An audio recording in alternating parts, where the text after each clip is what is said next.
Hello everyone, आप सब लोग कैसे हैं?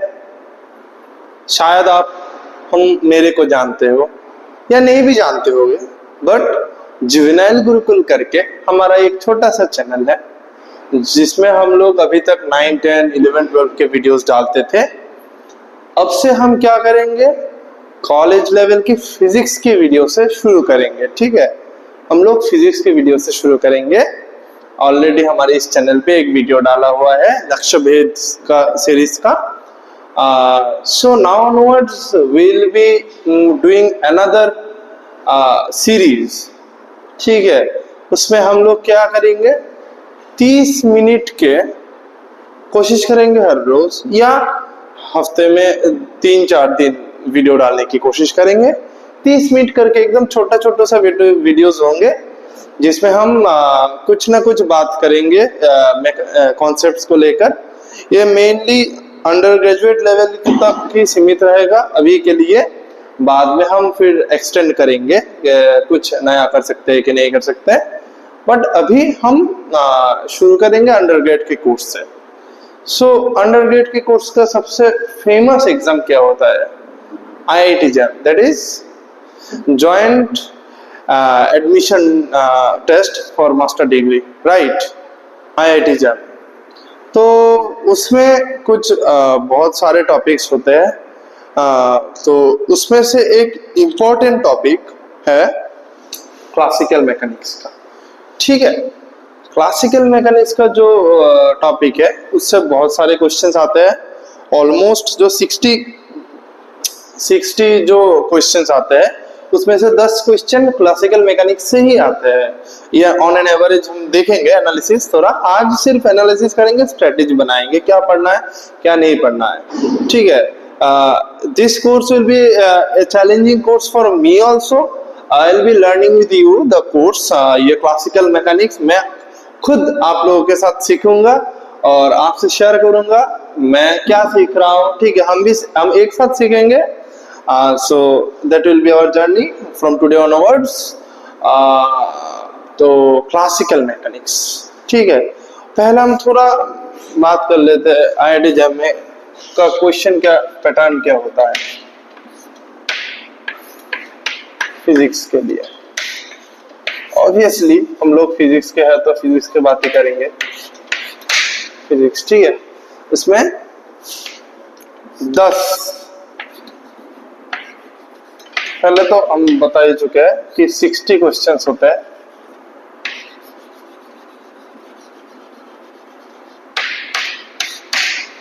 दस MCQ, 1 मार्क्स।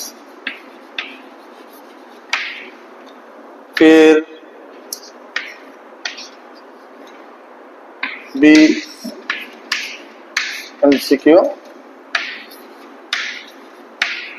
2 मार्क्स। ठीक है, फिर इसमें 10 MSQ। 10 MSQ का होगा 1 मार्क्स, सॉरी 2 मार्क्स। तो यहाँ तक कितना हो गया? यहाँ तक 10 मार्क्स हो गया, यहाँ तक 40 मार्क्स हो गया और यहाँ पे 20 मार्क्स हो गए ना। ठीक है, फिर 10 होगा नेट न्यूमेरिकल आंसर टाइप। यहाँ पे मार्क होगा 1 मार्क। तो कितना हो गया यहाँ पे? फिर 10 और 10 क्वेश्चंस होंगे, ये भी न्यूमेरिकल आंसर टाइप, बट इसके मार्क्स कितने होंगे? 2 मार्क्स। सो 20, 10, 40, 50, यहाँ पे 20, 70 और यहाँ पे 30, 100 मार्क्स के हो गए। ठीक है, 100 मार्क्स से हो गए। अगर हम देखें तो मार्क्स कितने चाहिए होता है? मेरा एक दोस्त था, उसका 64 मार्क्स आया था। ठीक है, वो अभी IISc में है। ये उसका शायद 40 के आसपास रैंक था। ठीक है, यार 40। ठीक है, तो ये क्वेश्चन पैटर्न होते हैं, ठीक है। तो इसके बाद हम देखेंगे कि मैकेनिक्स, इस मैकेनिक्स कोर्स से वेटेज देखना है।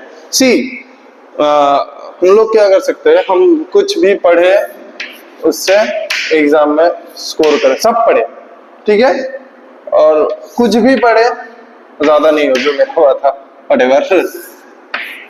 और थर्ड क्या है, इसलिए मैं कह रहा हूं एक साथ मैं भी सीखूंगा।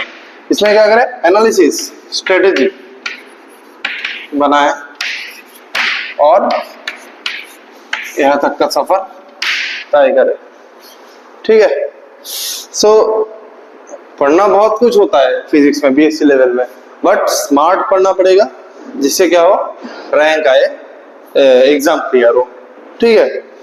सो ये है मोटा माटी जो देखना है। अब हम देखेंगे कि क्लासिकल मैकेनिक्स का क्या मामला है, ठीक है। क्लासिकल मैकेनिक्स का जो एग्जाम में कितना वेटेज रहता है, कितने क्वेश्चंस आते हैं, कौन सी कैटेगरी में आते हैं, ये सब देखेंगे।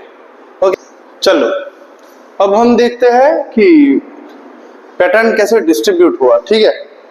2023 साल में 1 मार्क्स यहां से आया, ओके, एक क्वेश्चन आया एमसीक्यू में, और फॉर 1 मार्क्स यहां से 3 क्वेश्चन, यहां से 3 क्वेश्चन, यहां से 3 क्वेश्चन, यहां से कुछ नहीं आया था, ठीक है। यहां से 2022 में अभी, ठीक है, तो भाई दिवाली है, सब पटाखे वटाखे फोड़ है, 2 3 0 2 0। यहाँ पे 2021 में 3 क्वेश्चन आए, यहाँ पे 3 क्वेश्चन आए, बट यहाँ पे क्या हुआ, 1 1 1, ठीक है। फिर 2020 में कितने क्वेश्चन आए, 1 एमसीक्यू 1 मार्क्स के लिए आया, 3 एमसीक्यू 2 मार्क्स के लिए, सॉरी 3 एमसीक्यू 2 मार्क्स के लिए आया, एक एमएसक्यू आया 2 मार्क्स के लिए, एक न्यूमेरिकल आंसर टाइप और 1 मार्क्स के लिए, और 2 न्यूमेरिकल आंसर टाइप 2 मार्क्स, पहला आया एक आया 1 मार्क्स के लिए और ये 2 मार्क्स के लिए। और 2019 में क्या हुआ, यहाँ से एक भी क्वेश्चन नहीं आया 1 मार्क्स के लिए, बट 2 मार्क्स के लिए 4, यहाँ भी तो 8 हो गए ना, सो 2 यहाँ से आया 2 एमएसक्यू से, और यहाँ से एक भी क्वेश्चन नहीं आया था, बट यहाँ पे 2 आ गए। बट इस बार क्या हुआ, 2024 में क्या हुआ, एमसीक्यू 1 मार्क्स के लिए 1 ही आया, मैं बता दूंगा क्या क्या आया था, और यहाँ पे 2 मार्क्स के लिए 3 आए, और मल्टीपल वो जो मल्टीपल चॉइस होता है, मतलब सिंगल ऑप्शन करेक्ट नहीं, मल्टीपल ऑप्शन करेक्ट हो सकते हैं, वो 2 क्वेश्चंस आए। न्यूमेरिकल आंसर टाइप में 2 क्वेश्चंस आए 1 मार्क्स के लिए, और न्यूमेरिकल आंसर टाइप 2 मार्क्स के लिए 1 क्वेश्चन आया। तो यहाँ पे सम टोटल करेंगे तो कितना, 1 3 4 4 3 7 7 3 10 क्वेश्चन आए 2023 में, ठीक है। इसमें कितना आया, यहाँ पे 7 आए, यहाँ पे आया 9 क्वेश्चंस आया, यहाँ पे 8 क्वेश्चंस आया, 4, हाँ, और यहाँ पे कितने 0 4 6, हाँ, यहाँ पे भी 8 क्वेश्चंस आए। बट तुम देखो 7 से नीचे एक बार भी नहीं आया, 7 से नीचे एक बार भी नहीं आया। तो हम अगर 2024 में जाए, वो कितना हो गया, 1 3 2 2 4 6 8 9, कितना आ गए, 9 आ गए, ठीक है ना, 9 क्वेश्चंस आए थे। बट अगर हम अभी देखेंगे तो 9 क्वेश्चंस अगर आ रहे तो ऑन एन एवरेज क्या हो रहा है, यहाँ पे तुम देखो तो ये तो 8 से 9 क्या हो रहा है, 8 से 9 क्वेश्चंस तो खाली मैकेनिक्स से ही आ रहा है, 8 से 9 सिर्फ मैकेनिक्स से आ रहा है। तो अगर यही हम लोग अच्छी तरह से कर लेंगे तो एटलीस्ट अब तुम देखो ना, यहाँ पे अगर 8 हो गए थे, यहाँ पे 2 गए थे, तो फिर 14 हो गया, और वहां पे 4 हो गया, 18 तो यहाँ से ही हो रहे थे। तो ऐसे करके एटलीस्ट 15 नंबर हम सिक्योर कर सकते हैं, ठीक है। और कट ऑफ कितना जाता है? कट ऑफ इस बार गया था 19 पॉइंट समथिंग प्लस, ठीक है, 19 पॉइंट समथिंग प्लस। तो 8 से 9 ये डिजिट 10 भी हो सकता है, ठीक है, 10 भी हो, इनफेक्ट ये हुआ है, 10 क्वेश्चन आए, ठीक है। तो हमने मोटा मोटी वेटेज देख लिया, क्या देख लिया?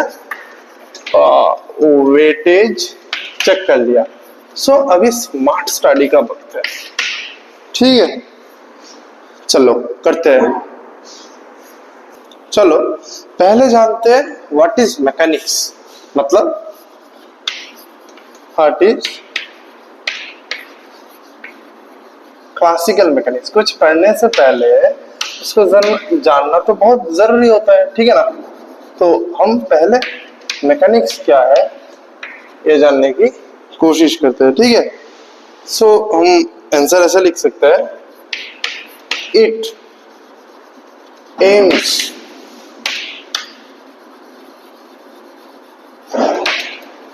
to understand, explain and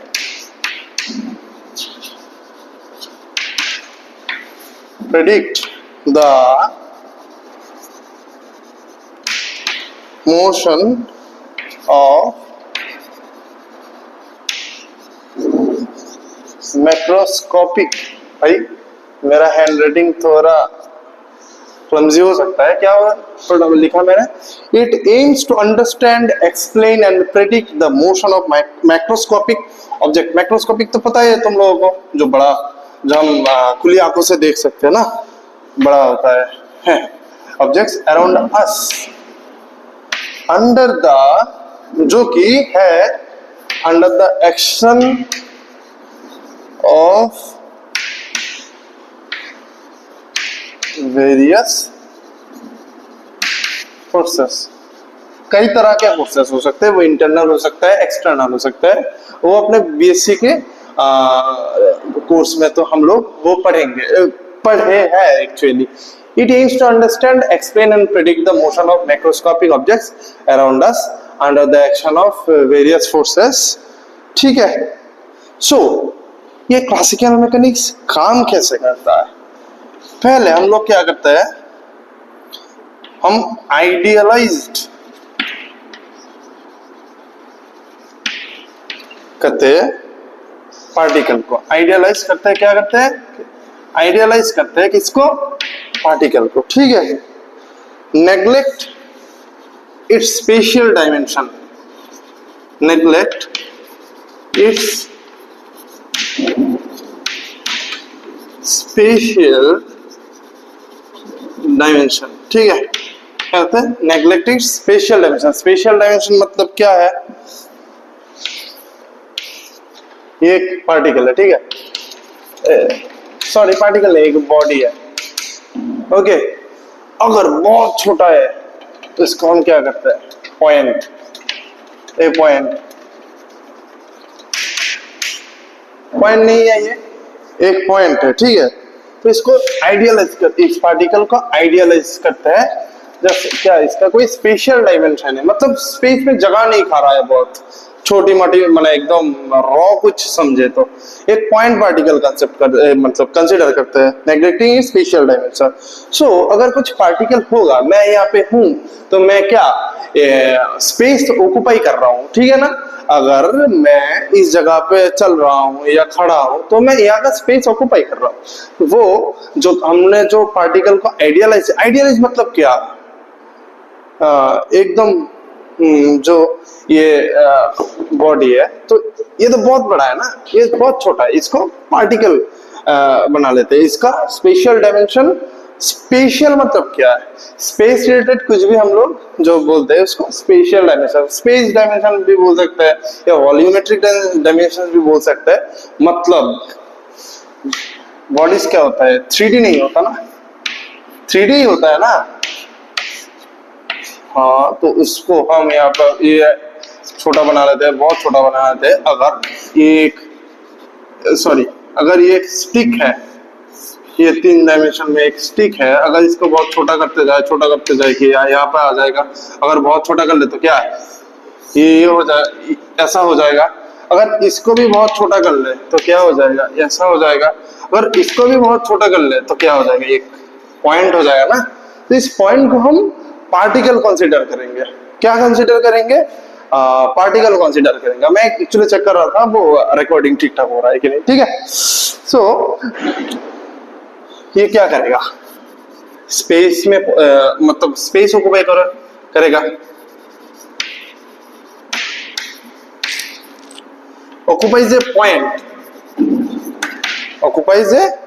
in space। सी मैंने पॉइंट लिखा, occupies a point in space, so इसको हम क्या कर सकते हैं, एक फ्रेम ऑफ रेफरेंस में कंसीडर कर सकते हैं। क्या, फ्रेम ऑफ रेफरेंस। सी अगर मैं किसी चीज को देख रहा हूं, मैं इस कैमरे को देख रहा हूं, तो मैं अगर यहाँ पे खड़ा होके कैमरा को दिखूंगा तो कुछ इसका क्या बोले, स्पेस में एक पोजीशन मुझे मेरे को मिलेगा, ठीक है। अगर मैं यहाँ पे नहीं दिखा, यहाँ पे खड़ा रह के देखूंगा तो कुछ और दिखाई देगा। तो ऐसे ही कुछ चीज को हम फ्रेम ऑफ रेफरेंस, मतलब उसके हिसाब से ही हम लोग जो अपना कैलकुलेशंस करेंगे, पैरामीटराइजेशन करेंगे, सब कुछ उस फ्रेम को, उस चीज को हम फट्टू से एब्सोल्यूट मतलब उस चीज के हिसाब से ही हम करेंगे सब कुछ, ठीक है। एक्चुअली मैं हिंदी में थोड़ा ठीक है। फ्रेम ऑफ रेफरेंस चाहिए।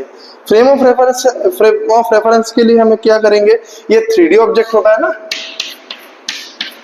तो 3D के लिए क्या, 3 रियल नंबर्स चाहिए। एस्क्राइबिंग क्या लिखेंगे, एस्क्राइबिंग 3 रियल नंबर्स,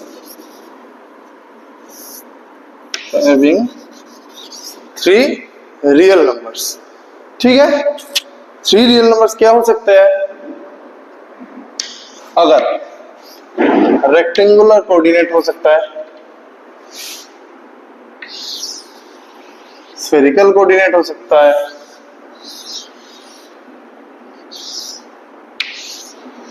सिलिंड्रिकल कोऑर्डिनेट हो सकता है, ठीक है ना।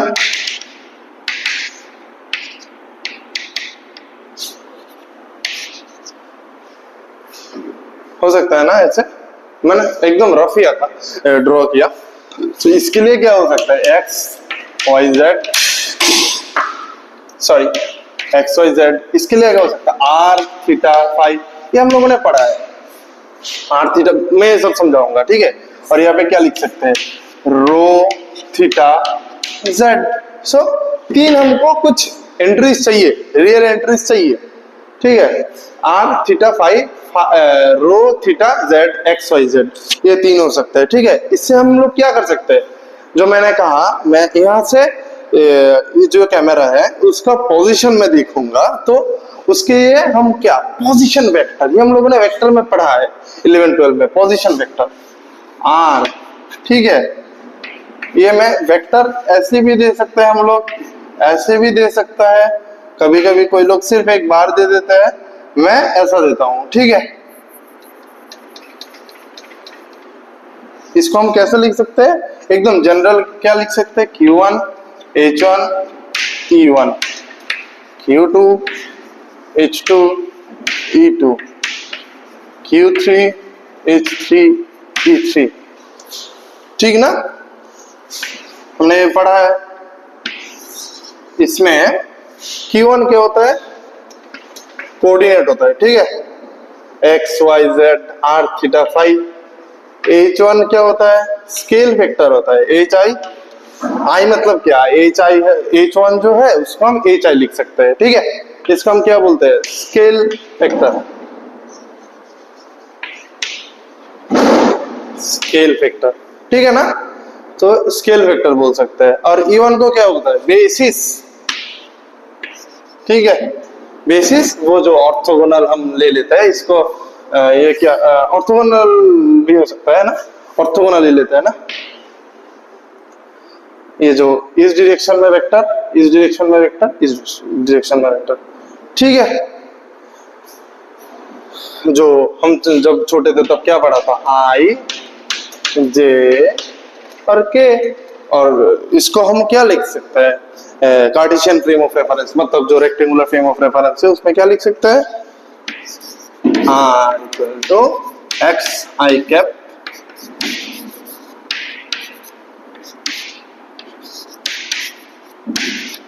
Unit vector along the axis. So इसको हम बेसिस भी बोलते हैं, unit vector along the axis. ठीक है ना, आप सब लोग फॉलो करते जाओगे मैं जो बोल रहा हूं। ठीक है, यही है क्लासिकल मैकेनिक्स का मूल फंडा जो पहले जानना होगा, और उसके बाद अब एक पार्ट आएगा। ठीक है ना, अब ये जो पोजीशन है, सो कुछ फ्रेम ऑफ रेफरेंस हमने लिख लिया है ना, फ्रेम ऑफ रेफरेंस के हिसाब से जो पार्टिकल हमने आइडियलाइज किया है, वो पार्टिकल कुछ टाइम, जब टाइम बढ़ता रहेगा तब वो पार्टिकल क्या करेगा, अपना पोजीशन चेंज करेगा।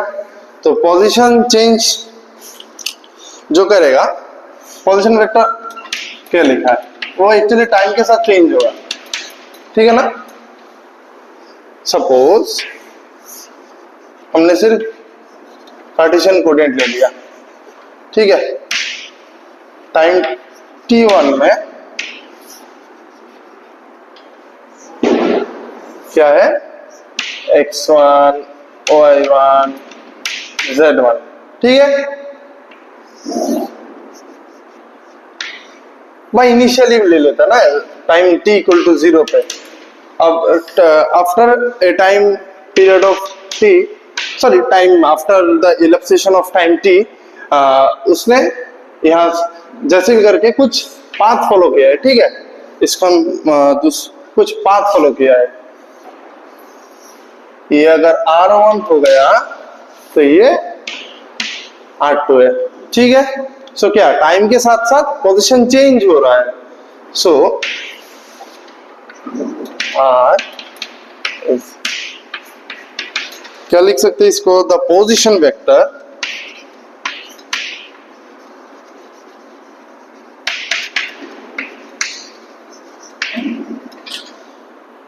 Position vector changes over time, the position vector changes over time। ठीक है, सो जैसे मैंने कहा कि ये कुछ पाथ होगा, ट्रेजेक्टरी, इसको हम क्या बोलते हैं, ट्रेजेक्टरी। ठीक है, ठीक है, सो द पाथ और trajectory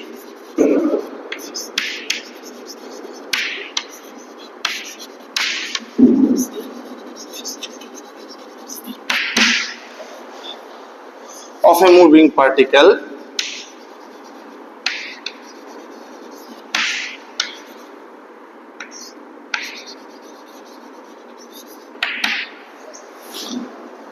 moving particle can be described by the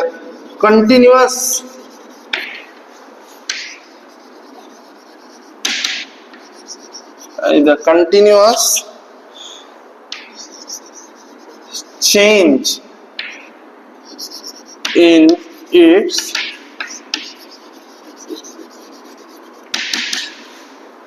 position vector over time। ठीक है, द पाथ और trajectory of a moving particle can be describe by the continuous change in its position vector over time. यही है mechanics का मूल फंडा, मतलब यही r equal to r as a function of time. ठीक है, चलो फिर नेक्स्ट सेक्शन के ऊपर बढ़ते हैं। एक चीज देखो, हमने पॉइंट पार्टिकल के लिए तो कर लिया, ठीक है, उसके लिए तो हम आर एज आर निकाल लेंगे, हमको पता चल गया कैसे करना है। बट अगर कोई रिजिड बॉडी हो तो उसके लिए क्या करेंगे, उसके लिए हम लोग ऐसे हो सकता है, कुछ ऐसे होता है, कुछ भी हो सकता है, ठीक है, ये मैं मिटा देता हूँ, ठीक है। कहा एक सेंटर ऑफ मास होगा, ठीक है, उसके रेस्पेक्ट में हम लोग ट्रांसलेशन करेंगे, आर सी एम करेंगे, या रोटेशन अबाउट सम एक्सिस, ठीक है। भाई दिवाली है, बहुत पटाखे फूट रहे हैं लोग, वो ठीक नहीं है। हाँ, तो आरसीएम मतलब position vector of the centre of mass, कुछ भी यहाँ पे इसमें भी कुछ ऐसे एक्सिस हो जाएगा, ठीक है ना, उसके रेस्पेक्ट में हम लोग ट्रांसलेशन या रोटेशन करेंगे, तो यही हो जाएगा फ्री बॉडी डायग्राम के लिए क्लासिकल मैकेनिक्स का प्रॉब्लम। तो यही हम क्लासिकल मैकेनिक्स में सीखेंगे, ठीक है। That is all. So classical mechanics कितने हो ब्रांचेस इसके, ठीक है, ये देखते हैं ना।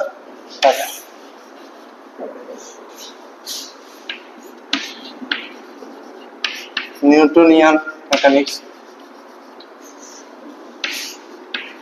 Lagrangian mechanics, Hamiltonian mechanics.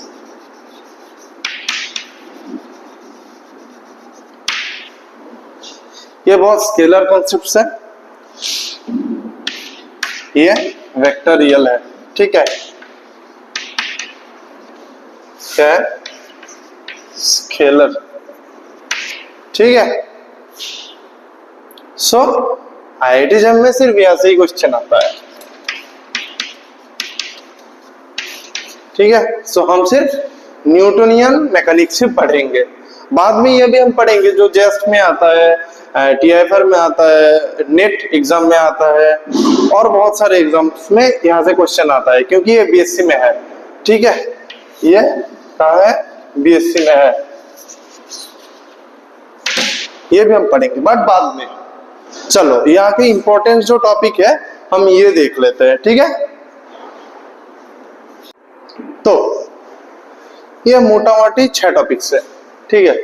Kinematics, kinematics में क्या होगा, हमारा जो कोऑर्डिनेट सिस्टम्स है, कोऑर्डिनेट सिस्टम्स ये होगा, जो मैंने बोला कार्टेशियन होता है, पोलर मतलब जो 2D में होता है, सिलेंड्रिकल होता है, स्फेरिकल होता है, इसमें प्रोजेक्टाइल मोशन भी हम कर लेंगे, प्रोजेक्टाइल, ठीक है, प्रोजेक्टाइल के साथ साथ रिलेटिव वेलोसिटी, ठीक है, रिलेटिव वेलोसिटी। उसके बाद ये 1 डायमेंशन में और क्या करेंगे, ये एक्चुअली 2D या प्लेनर मोशन बोलते हैं, या motion under gravity actually 1 dimensional है, ठीक है, मोशन अंडर ग्रेविटी ये 1D है, ठीक है। और न्यूटन्स लॉज ऑफ मोशन में क्या कर लेंगे, फोर्सेस का जो डिस्क्रिप्शन है ये हम कर लेंगे, वो न्यूटन्स लॉ का जो dPdt इक्वल टू ma, ठीक है, इसको लेके सब फंडा होता है। डायरेक्ट फोर्स कर लेंगे, सर्कुलर मोशन कर लेंगे, स्प्रिंग फोर्स कर लेंगे, फ्रिक्शन कर लेंगे, मास पुल सिस्टम तो करना ही है। कांस्टेंट सिस्टम मतलब कुछ लिमिट्स हो तो उसको हम कांस्टेंट सिस्टम बोलते हैं, ये भी यहाँ पे हम लोग कर लेंगे। और एनर्जी एंड मोमेंटम में क्या करेंगे, कंजर्वेशन लॉज,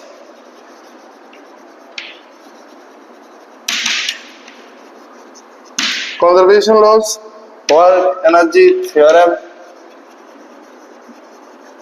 ठीक है।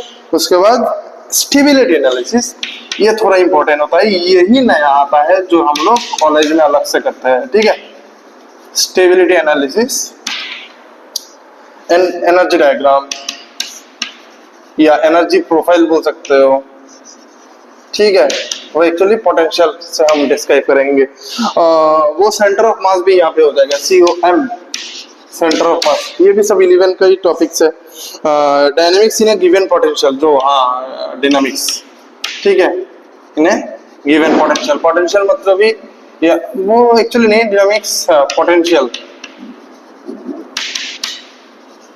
ठीक है।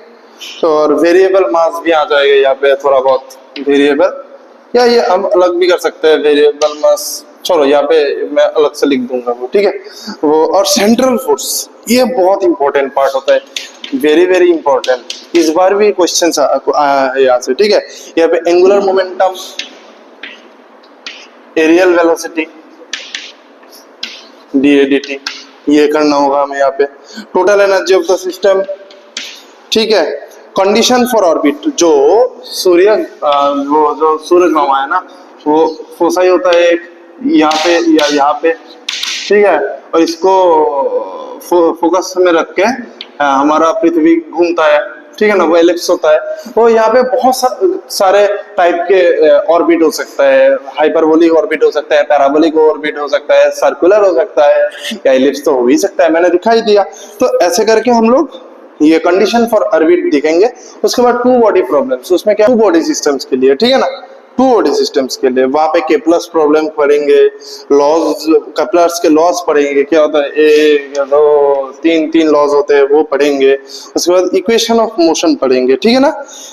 एनर्जी एंड एक्सेंट्रिसिटी, एक्सेंट्रिसिटी क्या होता है, ये जो हमने पढ़ा है, सन को फोकस में रख के अगर ये क्या मेजर एक्सिस होता है या माइनर एक्सिस होता है, ठीक है ना। यहाँ पे अब ये दो रेशियो होता है, ठीक है, एक रेशियो होता है, उसको हम एक्सेंट्रिसिटी, वो हम डिटेल्स में पढ़ेंगे, ठीक है ना। वो एक्सेंट्रिसिटी, उसका रिलेशन जो आएगा वो एनर्जी के साथ कुछ रिलेशन आएगा, तो वही हम पढ़ेंगे, ठीक है। और ऑर्बिट तो कंडीशन फॉर ऑर्बिट हमने बात कर ही लिया। अब आते हैं रोटेशनल डायनामिक्स में। रोटेशनल डायनामिक्स में क्या पढ़ेंगे, मोमेंट ऑफ इनर्शिया, एमआई लिख रहा हूँ सिर्फ, प्रोडक्ट ऑफ इनर्शिया, ठीक है। तो उसमें तो इससे क्या होगा, मोमेंट ऑफ इनर्शिया वो प्रिंसिपल एक्सिस होता है, कुछ ऐसा ही, एक टेंसर होता है inertia tensor, moment of inertia tensor, that is very important for us. Tensor क्या होता है, छोटा सा बोल देता हूँ, हम स्केलर क्वांटिटीज पढ़े, वेक्टर क्वांटिटीज पढ़े। स्केलर में क्या होता है, सिर्फ मैग्नीट्यूड होता है, कोई डायरेक्शन नहीं होता है। वेक्टर में एक होता है, सिर्फ एक डायरेक्शन होता है। बट अगर मैट्रिक्स देखे, मैट्रिक्स में कुछ एंट्री होगा तो ऐसे एक डायरेक्शन होता है, ऐसे एक डायरेक्शन होता है इसको। सो स्केलर मतलब टेंसर ऑफ रैंक 0, वेक्टर मतलब क्या, टेंसर ऑफ रैंक 1, और उसमें मैट्रिक्स क्या होता है, टेंसर ऑफ रैंक 2। तो ऐसे करके बढ़ता जाएगा और टेंसर हम बढ़ा जाएंगे, वही टेंसर है ना, ठीक है।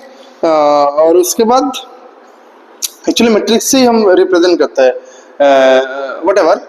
अब क्या करें, एक्सिस, हाँ, इसमें क्या लगता है हम लोगों को, सिर्फ क्लास 12 लेवल का इंटीग्रेशन चाहिए होता है। क्या चाहिए होता है, इंटीग्रेशन, ठीक है ना। बट उसका जो बात का वाला पोर्शन है, इसमें क्या है, parallel axis theorem, perpendicular axis theorem चाहिए, परपेंडिकुलर एक्सिस थ्योरम चाहिए, और स्टडी ऑफ, ये conceptual part, study of dynamics of rigid body, rigid body, ठीक है। यही पढ़ना होता है रोटेशनल डायनामिक्स में। अब फ्लूइड डायनामिक्स में क्या पढ़ेंगे, pressure in A fluid, Archimedes principal, इसमें बायोवेंसी भी आ जाएगा, स्पेलिंग कभी कभी गड़बड़ हो जाता है, ठीक है ना, ENC, ठीक है, ये भी आ जाएगा। उसके बाद types of flow, types of flow,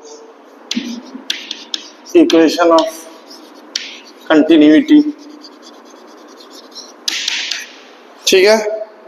इसके बाद लास्ट क्या आएगा, बर्नौलीज इक्वेशन, बर्नौलीज इक्वेशन, यही है हमारा फ्लूइड डायनामिक्स के कोर्स में, ठीक है। तो that is very important for us to study about. तो उसके बाद चलो हम देख लेते कि इस साल कौन से क्वेश्चंस आए। सो 2024 साल में 9 क्वेश्चंस आए थे, ठीक है, ये हमने देखे थे। तो क्या क्या आए थे, एक पाथ का क्वेश्चन आया था, इसका मतलब क्या, ट्रेजेक्टरी। सो ये इंपॉर्टेंट रहेगा हमारे लिए, ठीक है ना। 1 मार्क्स के लिए आया था। उसके बाद फ्लो थ्रू ऑरिफिस, ऑरिफिस मतलब छोटा जो छेद होता है ना, यहाँ से पानी गिर रहा होगा, इसका प्रोजेक्टाइल का कॉन्सेप्ट भी आ जाएगा, ठीक है ना। कुछ पानी है, उसके बाद पानी का हाइट क्या होगा, प्रेशर क्या होगा, बहुत सारे क्वेश्चन आ सकते हैं, ठीक है ना।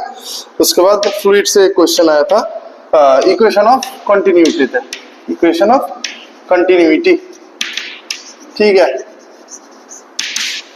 A1 इक्वल टू A2, ये लगाना है, ठीक है। और क्या आया था, कोएफिशिएंट ऑफ रेस्टिट्यूशन, हमने जो पढ़ा है उससे क्वेश्चन आया था, कोएफिशिएंट ऑफ रेस्टिट्यूशन। ये तो 2 मार्क्स के लिए आया था, ये 3 क्वेश्चंस एमसीक्यू में, ठीक है, 2 मार्क्स के लिए आया।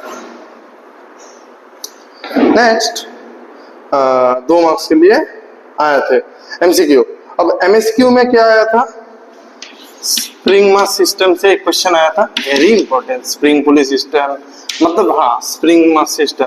और मैंने कहा ही था सेंट्रल फोर्स बहुत इंपॉर्टेंट होगा। सेंट्रल फोर्स की डिस्टेंस ऑफ क्लोजेस्ट अप्रोच करके एक कॉन्सेप्ट है जो हम लोग रदरफोर्ड मॉडल ऑफ एटॉम्स में भी पढ़ेंगे, ठीक है, डिस्टेंस ऑफ क्लोजेस्ट अप्रोच।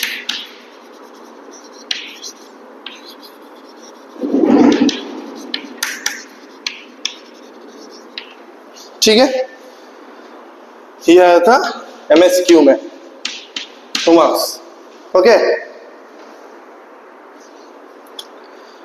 अब टॉर्क से एक क्वेश्चन आया था और मोमेंट ऑफ इनर्शिया के, मोमेंट ऑफ इनर्शिया में जो एक्सिस थ्योरम्स होते हैं ना उससे डिस्टेंस आया था, वो एक्सिस से डिस्टेंस कितना होगा, इसमें Na2 का 1 मार्क्स का क्वेश्चन आया था, ठीक है।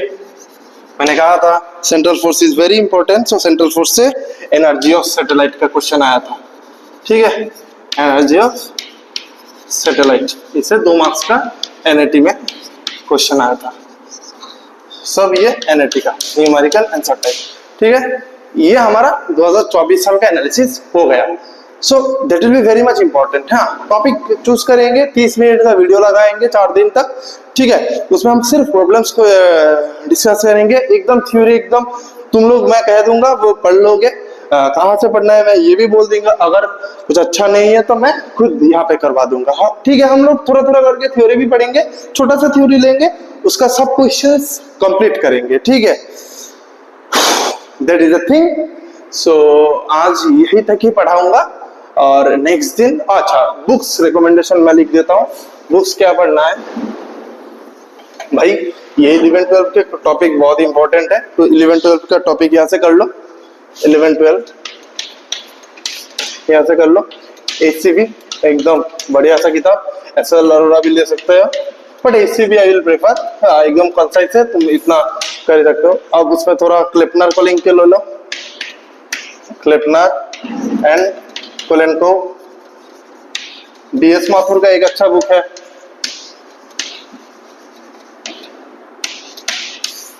और सेंट्रल फोर्स के लिए एक अच्छा किताब आता है, उसका नाम है गोल्डस्टाइन, वो हम बाद में लैग्रेंजियन और हैमिल्टनियन पढ़ने के लिए भी यूज करेंगे, ठीक है।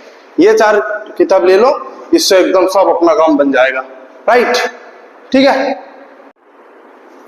सो मेरा नाम तो आपको पता ही होगा, नहीं है तो फिर से बता रहा हूँ। My name is Devanu Jannath. I am currently pursuing my master's degree in physics from Ramakrishna Vivekananda Educational Research Institute. तो और मैंने अपना BSc किया है सेंट जेवियर्स कॉलेज कोलकाता से, और मैं अगरतला त्रिपुरा से हूँ, बट अभी कलकत्ता में रहता हूँ। तो फिर मैंने अपना स्कूलिंग जो किया है वो 10th और 12th में त्रिपुरा में ही किया है, कॉलेज लाइफ अभी कलकत्ता में बिता रहा हूँ। तो मैं तुम्हारे लिए, तुम लोगों के लिए, आपके लिए मैकेनिक्स का कोर्स लूंगा, mechanics problematic approach to classical mechanics, ठीक है।